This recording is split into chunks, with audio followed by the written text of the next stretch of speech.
നമുക്ക് ഇന്ന് കുമ്പളങ്ങയും മാങ്ങയും കറി വയ്ക്കാം. അപ്പോൾ നമ്മൾ പരമ്പരാഗതമായിട്ട് വയ്ക്കുന്ന കറികളാണ്. അപ്പോൾ ഒരു പാത്രം വെച്ച് അതിലേക്ക് ഞാൻ കുമ്പളങ്ങ അരിഞ്ഞത് ആദ്യം ഇട്ട് കൊടുത്തിട്ട്, കുമ്പളങ്ങയ്ക്ക് ഇത്തിരി വേവ് കൂടുതലാണ് മാങ്ങയെക്കാളും. അപ്പോൾ അത് ആദ്യം നമുക്ക് വേവിച്ച് ഒരു 3/4 ഭാഗം വേവിച്ചെടുക്കാം. അപ്പോൾ ആവശ്യത്തിന് വേപ്പിലിട്ട് കൊടുത്തിട്ടുണ്ട്, ഇത്തിരി അധികം ഇട്ട് കൊടുത്തോളൂ.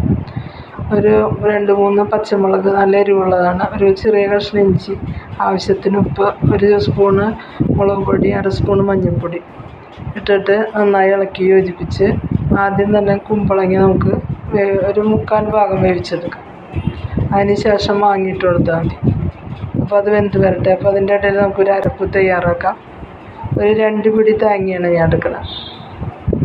അതിലേക്ക് ഒരു 1/2 സ്പൂണ് ജീരകം, നല്ല ജീരകം ഇട്ട് കൊടുത്തിട്ടുണ്ട്.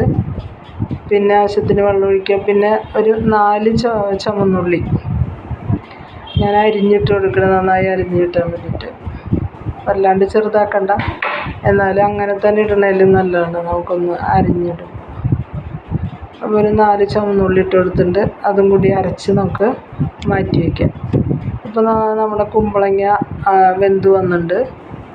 അപ്പോൾ ഇതിലേക്ക് ഇനി മാങ്ങ ഇട്ട് കൊടുക്കാം. നമുക്ക് വളരെ എളുപ്പത്തിൽ ഉണ്ടാക്കാൻ പറ്റുന്ന ഒരു കറിയാണ് കേട്ടോ, വളരെ ടേസ്റ്റിയാണത്. അത് നമുക്ക് മാങ്ങ ഇട്ട് കൊടുക്കാം. ഇതൊക്കെയാണ് നമ്മൾ ആദ്യമൊക്കെ കഴിച്ചിരുന്ന കറികൾ. ഇതൊക്കെ അത് കുറഞ്ഞു, അങ്ങനത്തെ കറികളൊക്കെ.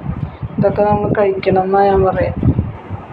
അപ്പോൾ നമുക്ക് വെള്ളമൊക്കെ ഇത്തിരി കൂടി ഒഴിച്ച് കൊടുത്ത് ഉപ്പൊക്കെ പാകമാക്കിയിട്ട് ഒന്നുകൂടി നമുക്ക് മാങ്ങയ്ക്ക് വളരെ വേവ് കുറവാണ് കേട്ടോ, പെട്ടെന്നായി കിട്ടും. അപ്പോൾ നമുക്ക് മൂടിയിട്ട് വേവിക്കാൻ വയ്ക്കാം. അപ്പോൾ ഇത് രണ്ടും വെന്ത് വന്നിട്ടുണ്ട്. അപ്പോൾ ഇതിലേക്ക് നമുക്കിനി അരപ്പ് ചേർത്ത് കൊടുക്കാം. അരപ്പ് വല്ലാണ്ട് തിളച്ച് ഇതാവരുത്. അപ്പോൾ നമ്മൾ ഇളക്കി കൊടുത്ത് അതൊന്ന് ചെറിയ ഒരു തള വരുമ്പോഴേക്കും നമുക്ക് നിർത്തണം.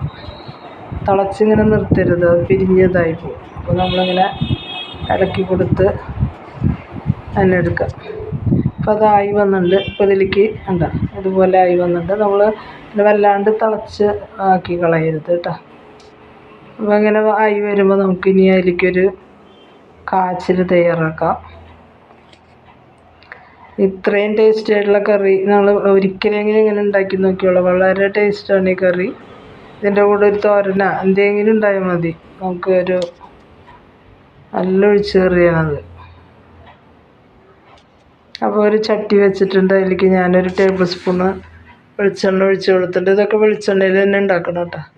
കടുക് 1 സ്പൂൺ ഇട്ട് കൊടുത്തിട്ടുണ്ട്. അത് പൊട്ടി വരുമ്പോൾ നമുക്കൊരു 1/2 സ്പൂണ് ഉലുവ ഇട്ട് കൊടുക്കാം. ഉലുവിട്ടൊന്ന് പൊട്ടിക്കാം.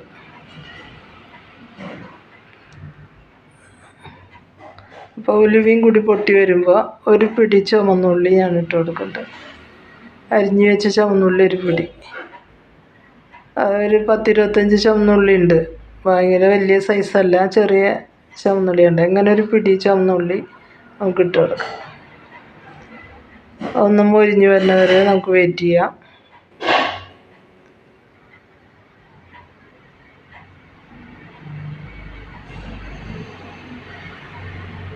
ഇതിലേക്ക് ഇനി ഞാൻ മൊരിയുമ്പോൾ വേപ്പലയും അതുപോലെ വറ്റൽമുളക് മുഴുവനോടെയുള്ള വറ്റൽമുളക് പൊട്ടിച്ചിട്ടുണ്ടാണ്. അപ്പോൾ ഞാനിപ്പോൾ എൻ്റെ കയ്യിൽ അത് കഴിഞ്ഞിരിക്കുകയാണ്. അപ്പോൾ ഞാൻ ചതച്ച വറ്റൽമുളക് ഒരു സ്വല്പം ഞാൻ ഇട്ട് കൊടുക്കുന്നുണ്ട്, ആ മണമൊന്ന് കിട്ടാൻ വേണ്ടിയിട്ട്. അപ്പോൾ വറ്റൽമുളക് മുഴുവനോടെ ഉള്ളതാണ് നമ്മൾ ഇടേണ്ടത് കേട്ടോ. അപ്പോൾ ഞാൻ എൻ്റെ കയ്യിൽ ഇല്ലാത്തതുകൊണ്ടാണ് ഞാൻ ചെയ്തത്. വളരെ ടേസ്റ്റി ആയിട്ടുള്ള കറിയാണ്. നിങ്ങൾ ഒരു വട്ടമെങ്കിലും ഉണ്ടാക്കി നോക്കുക. ഇതിലേക്ക് ഒഴിക്കുക. ഒരു 10 മിനിറ്റ് നമ്മൾ ഇത് അടച്ച് വയ്ക്കും കേട്ടോ. എന്നിട്ട് തുറന്നാൽ മതി. അപ്പോഴാണ് ഈ ഉള്ളിയുടെയും കടുകിൻ്റെയും ഉലുവ പൊട്ടിച്ചതിൻ്റെയും ഒക്കെ മണം അതിലേക്ക് പിടിക്കുള്ളൂ. അതിലേക്കൊരു സ്വല്പം മല്ലിയില ഞാൻ ഇട്ട് കൊടുക്കുന്നുണ്ട്.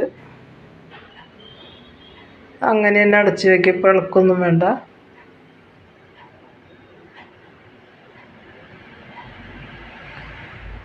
ഒരു 15 മിനിറ്റ് കഴിഞ്ഞിട്ടാണ് ഞാൻ തുറന്നത്. നല്ല മണത്തോടു കൂടി നമ്മുടെ കറി റെഡി ആയിട്ടുണ്ട്. നല്ല ടേസ്റ്റി ആയിട്ടുള്ള കറിയാണ്. അപ്പോൾ ഒരിക്കലെങ്കിലും നിങ്ങളിങ്ങനെ ഉണ്ടാക്കി നോക്കിയോളൂ. അപ്പോൾ നമ്മളൊന്നും ഇപ്പോൾ ഇങ്ങനത്തെ കറികളൊക്കെ ഉണ്ടാക്കൽ കുറവായി. ഞാനും അങ്ങനെയൊക്കെ തന്നെയായിരുന്നു. ഇപ്പോൾ ഞാൻ കുറേ നാളായിട്ടൊക്കെ ഇങ്ങനെ തുടങ്ങി വെക്കാം. നല്ല ടേസ്റ്റായ കറിയാണ് കേട്ടോ. കുമ്പളങ്ങ ആയാലും നല്ലതാണ്, മാങ്ങയായാലും നല്ലതാണ്, കുട്ടികൾക്ക് കഴിക്കാനായാലും. അപ്പോൾ അതിൻ്റെ കൂടെ ഞാനിപ്പോൾ എനിക്ക് ഒരു പച്ചപ്പയർ തോരനുണ്ട്, അച്ചാറുണ്ട്. അപ്പം മീൻ വറുത്തതും ചിലപ്പോൾ ഞാൻ മീൻ വറുക്കും. ഇതൊക്കെ ആകുമ്പോൾ ഇന്നത്തെ ഊണ് ഭയങ്കര കുശാലാണ്. അപ്പോൾ നിങ്ങൾക്ക് ഇഷ്ടപ്പെട്ടാൽ ലൈക്ക് ചെയ്യുക, ഷെയർ ചെയ്യുക, സബ്സ്ക്രൈബ് ചെയ്യുക.